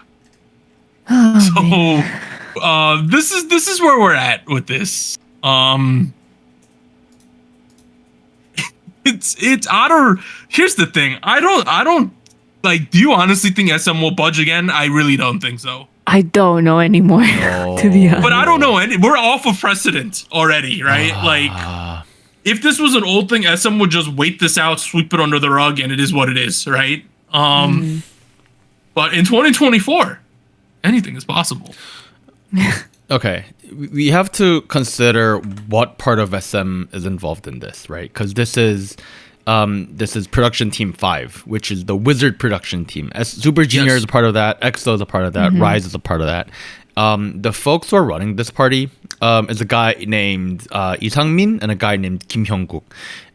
Kim Hyung-guk came from the label that Super Junior used to be a part of on their own. So I think it's safe to assume this was originally just the Super Junior management team that happened to take on EXO, and this is the first group that they kind of launched on their own. So there's not really a lot of history we can go off of. That's what's, I think, making this a little less predictable for a lot of us. Now, on the other hand, I've seen a lot of folks online who kind of generalize this into the rest of SM and have said stuff along the lines of, like, this is coming out while aespa is coming back. People have been saying, let's boycott aespa as well. I probably wouldn't do that. It's not. I don't agree with that. Yeah, that feels a little. Given the way their production teams are laid out is pretty public, I would go off of that. Now, would I boycott EXO and Super Junior? I don't know. That feels a little more reasonable. So not something I would do, but here's the thing, right?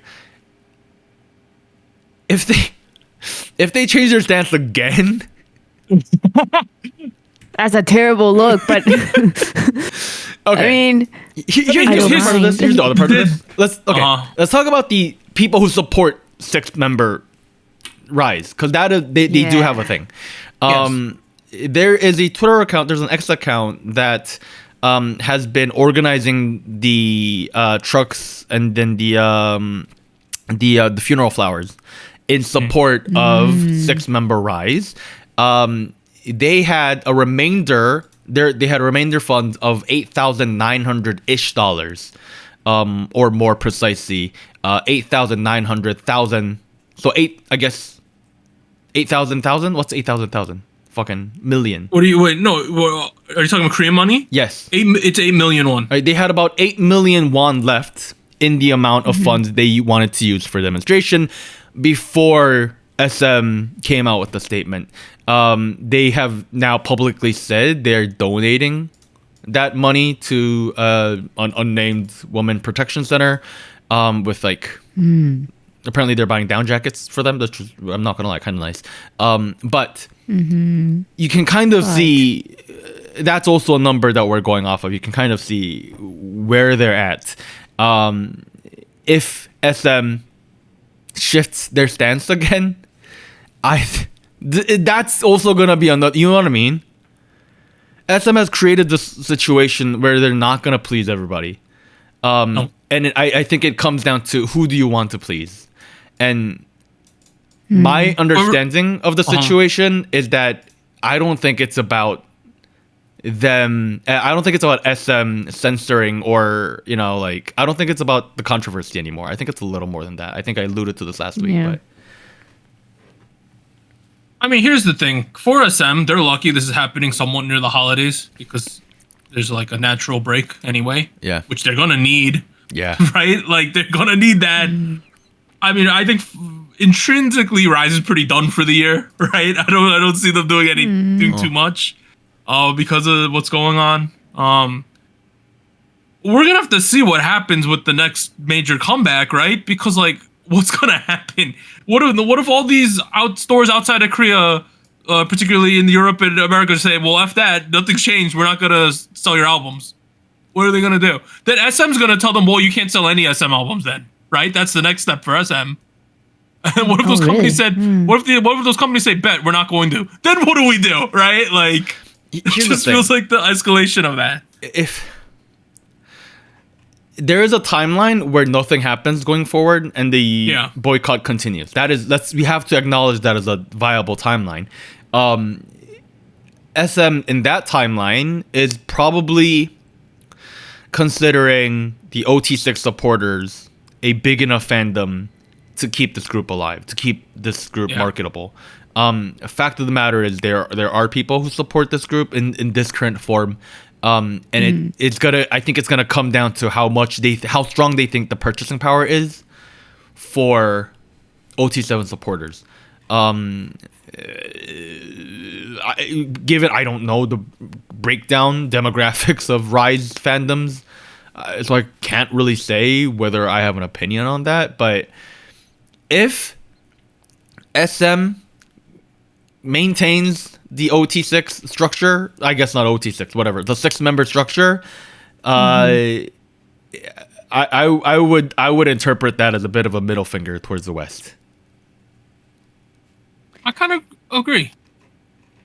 I mean, which I guess that's not crazy, right? It's not. I mean, it's not terrible, and I'm realistically speaking, I think SM will be fine. Like, it's just awkward because they've promoted this group more to the West than they have any of their traditional boy groups in the past. True. So it's just but to be fair, they also decided that aespa was AI, and then they pulled back on that too over time. And then they also decided to build the museum in LA, and then they pulled back on that, right? So the thing is, if I think about SM, they make a lot of money in Asia. Like they feel very comfortable there. Like right. Maybe they pivot. I don't know. Like that. I mean, to be honest, as much as I feel like the original, like the bringing him back in and then getting him out, as much as I disliked that course, like that turn of events, bringing him back, it's just, to me, by just standard, by precedent, it just feels like it shows that the fans will have a major influence as far as big decision, like group decisions, direction of the group. Which, and I guess I worry about, like, does this mean that, like, it's that dependent, like, where, like, it's very, like, I mean, it kind of is. We've had artists this year cancel tours because people were angry at them and no one bought tickets. I mean, yeah, this is, Anita, this is a consumer market. Like, this is directly it related. is. Like, yeah. Anita, Hyuna canceled the entire tour because no one bought tickets because they were pissed off at her. So it could happen. I know. I guess I didn't think it was gonna be that apparent and that quick, because I mean, I was a little shocked that it was overnight. Like, it took a couple days. The fans that were very pro 6 members, they did their demonstrations, and then SM was very quick to say, okay, we're not going to continue with this. I don't know. I guess it had a bad feeling, and I'm thinking that that's why there's such a big response to this all in the West, where it felt like, why was it so quick? Like, why was it such a huge? Let's be honest. We know why it was quick. Let's be honest. Like, this. Okay. Sungun went on hiatus about a year ago. They had a whole year to figure this out. They had a whole year to figure it out. They were figuring out a good reason to kick him out, and then, like, they were looking for a justifiable reason, and then the justifiable reason happened, and they used it. That's clearly what happened. They probably didn't expect this, let's be honest. But, like, do you think it was more like a we'll wait to see how it goes, and if it doesn't go well, they were already prepared to kick him out, you think? I think maybe they weren't super sure day one of the hiatus, but I think as time went on, clearly, okay, what I've also noticed about Rise fandom, about the Rise fandom, I need to look this up, about Breeze, is that, like, a lot of the newer fans who have joined in the last year or so, that doesn't even make sense. Like, they debuted a year ago. A lot of the newer fans who joined the last couple months, especially in the Asian side, don't know who he is and therefore don't want him in the group. That is their logic. That's all that is. So, like, my perspective on this was that it is a fucking terrible route of action to wait this long to take action, because communal opinions are going to develop over time. You just you know what I mean? Like, give a plant sunlight and, like, water. It's gonna grow. Here's at the end of the day, I don't think it's worth worrying about until we see what the numbers are for the next comeback. Period. Like, here's the thing. Them as a company have made their bed. They initially thought they made their bed, then they decided to change the color of the sheets. So they remade the bed, right? If they remake the bed a third time, like, don't they lose people have to get fired at that point, right? Yeah, because like, you said, you made us look stupid, right? Yeah. Like, so it was just a mess. Honestly, I feel like they're pretty, in my opinion, I would, like, in a perfect world, the Seunghan kid would come back, because I don't think what he's being accused of, or even what he did, is even a big deal. Okay, on a personal level. That's the thing. But on a business level, SM needs to sleep in this bed, or they lose all integrity. Hey, right. That's why I feel like the course of events, how things happened, it just felt like a lack of. I don't want to say a lack of seriousness, but it just felt like, oh, what? No, lack of seriousness is the right word. Yeah. SM at the end of the day, SM should have stuck with their first decision, regardless of what the fans did, whether they kept them or not. That's how I feel about this. Okay. I think it should have stuck with the first decision, whatever it was. Like, if he was going to be, like, since he was in hiatus, I was fully expecting, like, okay, he's gone. Like, he's gone. Like, that was an official. He's not going to be a part of the group. They should have stuck with that if they felt it was okay. But no, the company, the management decided, like, we can bring him back. It would make more sense for, like, what we already had planned. I mean, there was that whole press release where they really, we need him for the So then they changed their mind again. So that was the second changing of their decision. Because to me, the first hiatus was already a decision. Like, that was to me like, okay, he's out. I was like, from a person who knew Rise from debut 7 members, like I thought, okay, he's gone. And then you had like a full year to really sit with that and be like, is it possible to continue as 6 members? And I don't know. I really would like to know what happened, what they have planned, that it was such a strong motive. No plan. It's like, okay, here's the thing, right? You're giving SM too much benefit of the doubt still in 2024. Here's the thing, right? Like at the end of the fucking day, like it would be a terrible financial decision to add Seunghan back.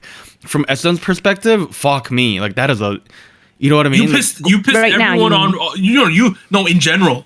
You piss both sides off by adding him back. Yeah, I think. Yeah, you whatever fandom you have left is gonna leave at that point. Like, let's be fucking honest. I think they're committed. On the other hand, however, I am very concerned about what precedent this fucking sets because they could have very easily have said, "Hello, we are SM Entertainment. Here are all the controversies against Seunghan. We are now giving you evidence against all of it. The girlfriend he was seeing, not underage. You know, that little fucking joke he made, it was a fucking joke. Nothing more than that. They could have done what ILLIT's group. They could have done what Believed has done. They could have done what Adore has done. That actually would have helped for once in our fucking lives, and they didn't fucking do that."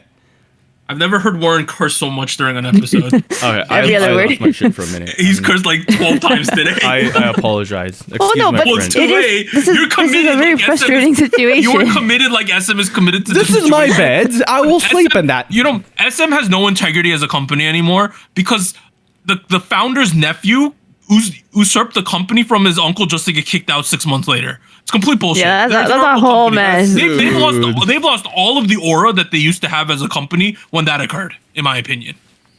Like this whole 3.0 shit, they are so committed to making these things, these ideas, this aespa with AI idea, and then they pull it back the second that they get any kind of adversity on it. It's they have no backbone anymore. There's no aura anymore of this company in general.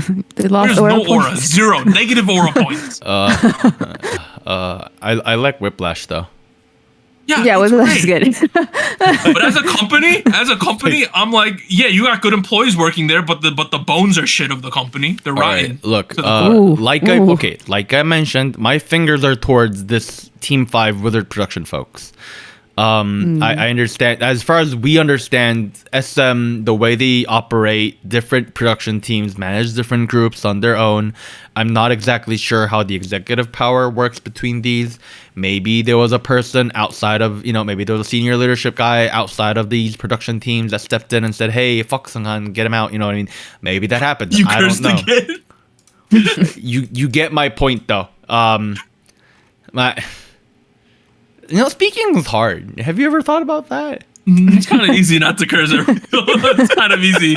There's so many other words you could say. But okay. I was very emotionally riled up. I apologize towards our listeners and Doug's mom because I know she's listening. I think that like I think they shouldn't have kicked them out in the first place. So I think it's bullshit. But honestly, the longer this goes without them making more statements on this, the worse I look upon SM. I lose more and more respect as we go forward. I don't know if you missed it or you skipped it, but there was a statement from SM on October 17th. They essentially said any false information spread about Seunghan or Rise, they will be acting. And people took that terribly because now you're defending him when you wouldn't defend him at when the shit was going down. A terrible take. Don't get me wrong. It's a terrible take. It's a terrible take, but they dropped the statement. Yeah, this is such a mess. They're not gonna appease either side of this. GG.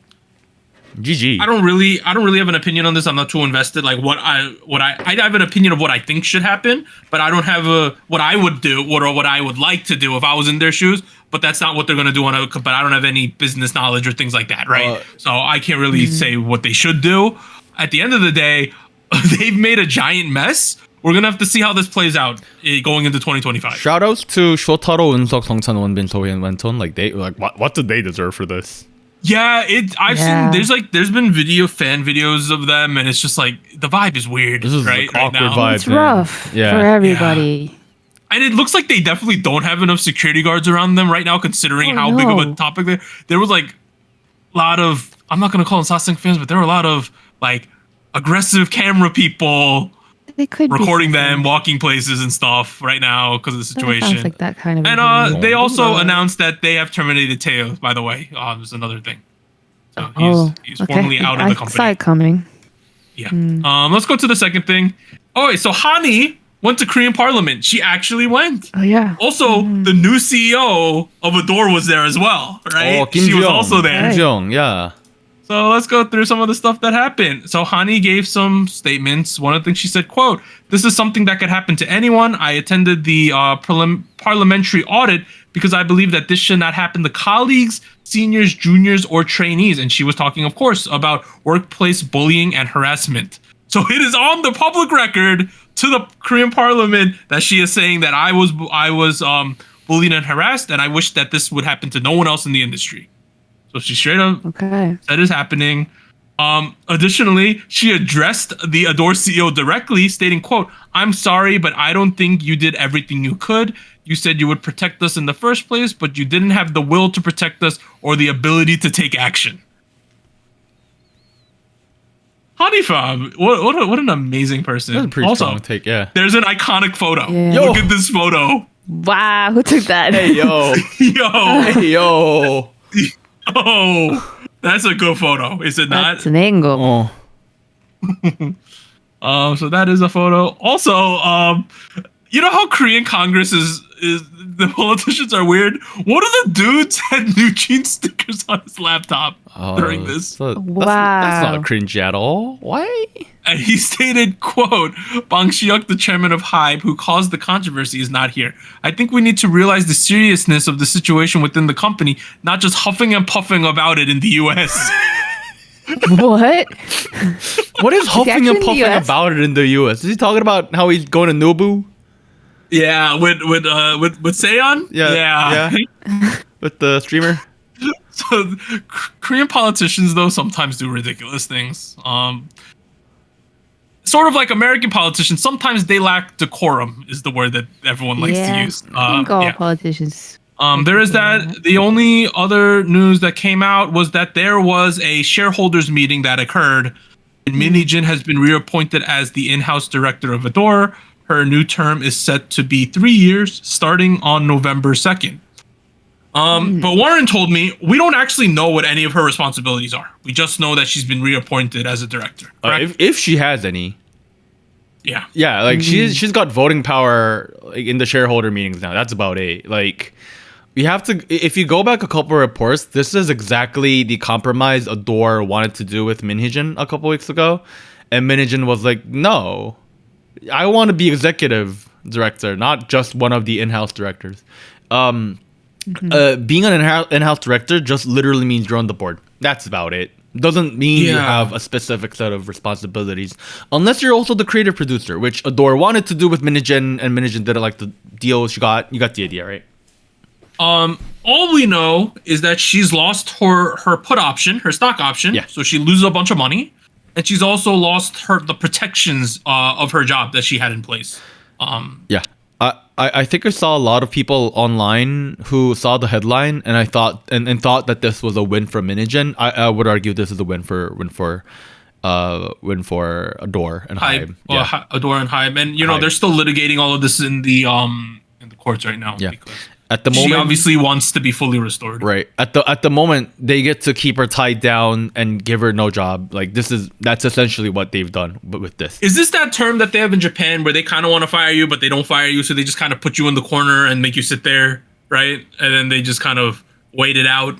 I don't know what word that is, but that sounds about right. You know. There is a term for that in Japan where they kind of want to fire you, but in Japan they can't fire you, so they put you in a desk in like the hallway and just say, there is a Korean term like toothless tiger, you know, maybe kind of similar. Going back to the court, not the court situation, the parliament, the court, the House of Representatives of these kids. It felt largely more like a political show more than anything. I saw some footage, like. This I don't is, know. Yeah, this is just that was just more like for show. I wouldn't really take much of that seriously. What I will take away from that, what I do want to point out from that is like one of the guys who are a part of the hearing was asking CEO Kim Ju-young, as in like, oh, like Hani works for you, doesn't she get workplace protection? Doesn't she fall under workplace protection laws? And Kim pointed out, no, Hani does not work for me. Hani is not an employee. She's an artist signed to the company. The very key difference. I made this distinguisher back in one of my YouTube videos that went viral, and people were so pissed off. They were like, "No, New Jeans works for Adore and therefore works for Hype." Guys, no. Like now you have the CEO coming out and saying the same thing.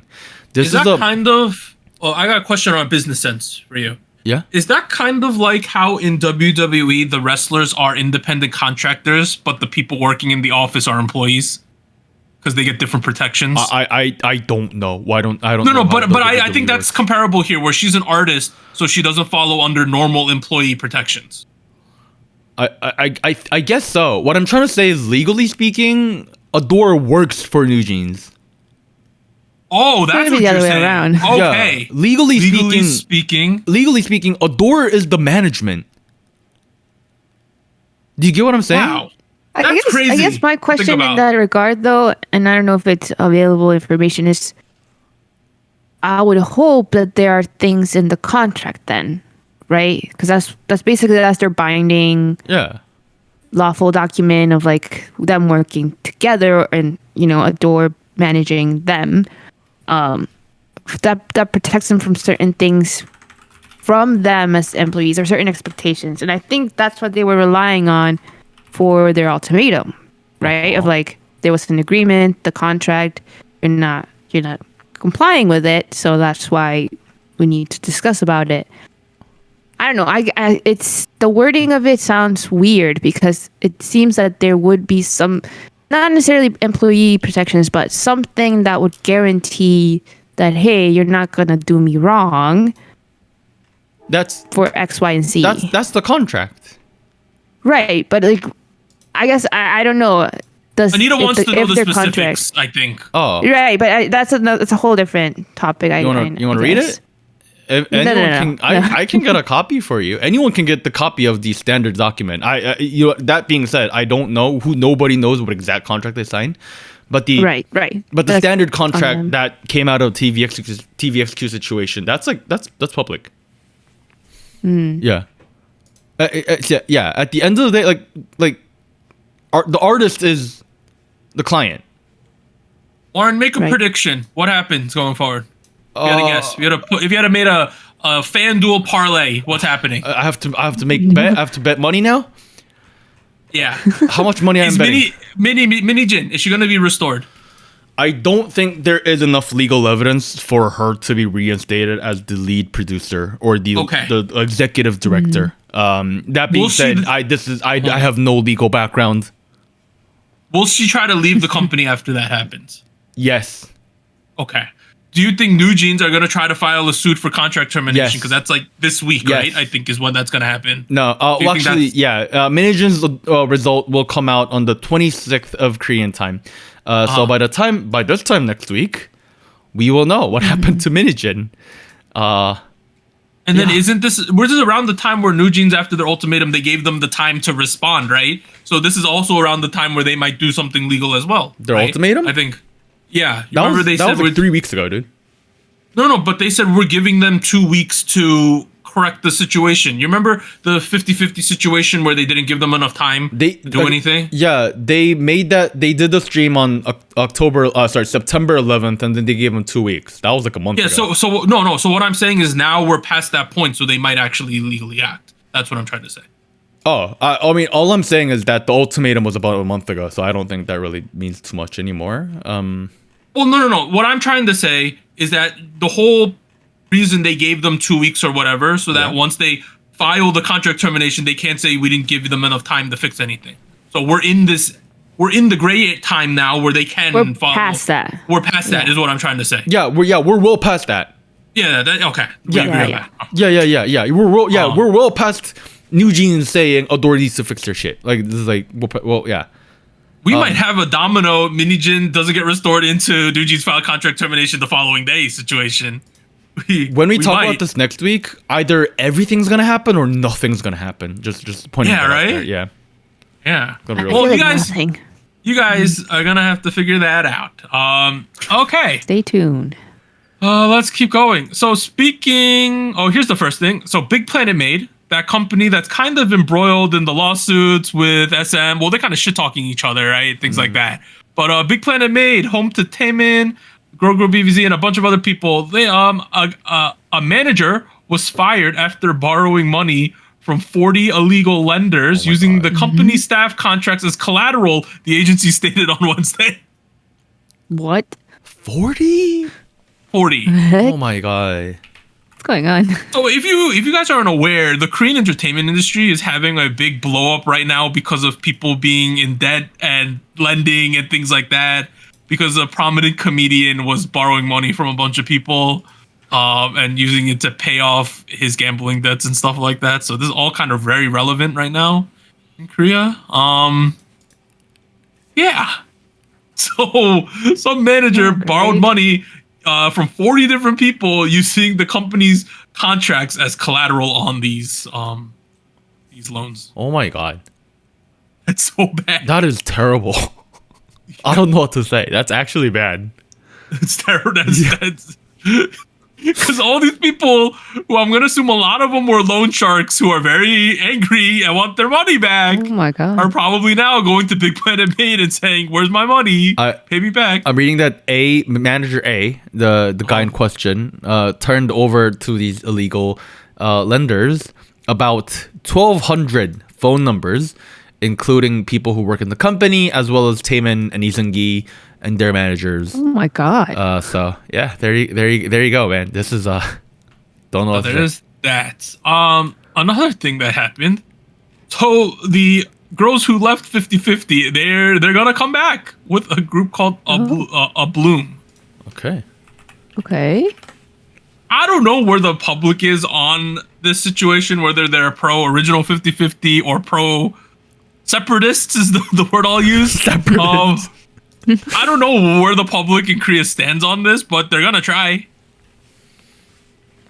We'll have to see what happens. Well, the separatist movement won in Star Wars, kind of, not really, but hey, based on the new song, they have a good shot to beat the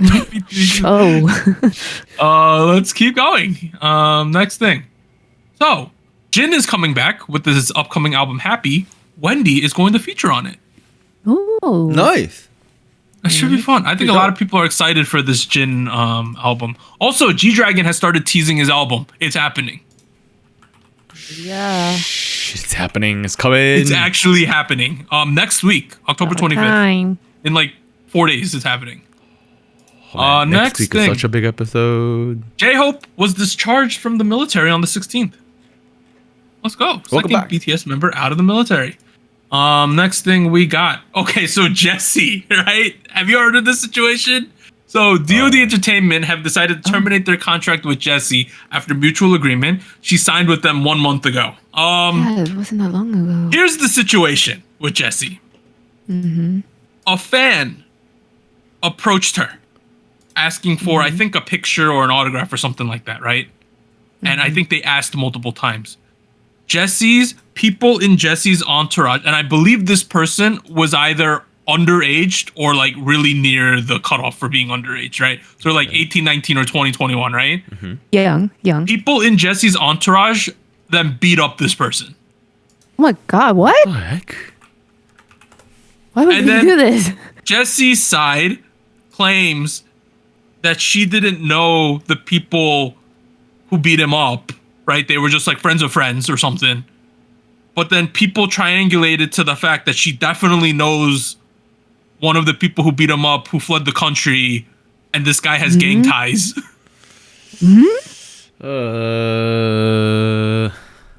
Yeah. There is an investigation ongoing, but that is where we are with this. like these dudes beat this fan up, and then some of them fled the country. They didn't want to get in trouble. So were they? I guess were they employees, like bodyguards, like hired? No. They're just kind of like in the entourage, you know. Oh, so they weren't even. They're not employees. Okay, like, they were these just like people around. people her. are saying they're her friends, right? And then she's saying, "Oh no, they were like friends of friends who were there." They were just there together. Apparently, that's what she's saying. they were foreigners. One of them is a rapper called Koala. Yeah. He's the one who people say has ties to gangs in the U.S. But his name is Koala. Yeah, and then another one I believe is a Chinese national who fled as well. Not great. Not great. So that is where we at with this. Yeah. Not a good look. Is it right?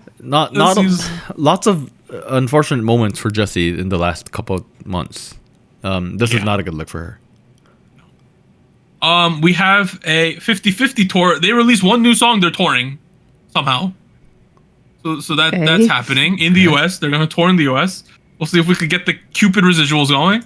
And then Mama, you remember last week we got ILLIT, Cat's Eye, Rise, and Hype and TXT. Well, Rise, I don't know if this is still happening, but we had Hype and TXT, I and aespa, I and Zero Base One. They announced more people, JYP and To Us. So it's gonna be the rookies, ILLIT, Cat's Eye, and Rise, along with To Us and JYP. It's that date. We have Me, I, and Treasure, and then Youngji is confirmed for the second date in Japan. Okay, let's go. Yeah, that is all the news. Next week in terms of music, Ampersand 1, that's that group that Knockhamden's in. We have Purple Kiss, Dream Note, Triple S. They got another new unit called Visionary Vision. I don't know what that is. We have G-Dragon, The Boys, Stacy Girls. Hopefully it goes down this time because it didn't go down last time. And then we have Moon Jong Up, who I believe, what group is he in from? Remember BAP? I think that is it. Wow. It is. You're correct, Anita. I feel like we would do G-Dragon, Triple S, Stacy. I think it would be G-Dragon, Stacy. You know, people love Purple Kiss on our Discord, by the way. True. Oh, that's true. And it's going to be between Purple Kiss, Boys. Triple S, and The Boys. Yeah, The Boys has kind of got shafted lately on our server. But it is what it is. We'll see. But Mr. Kwan.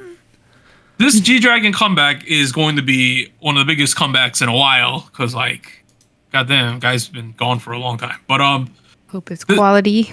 This ends SojuTalk episode 301. Anita, he's had like half a decade or a decade to figure this out. It better be good.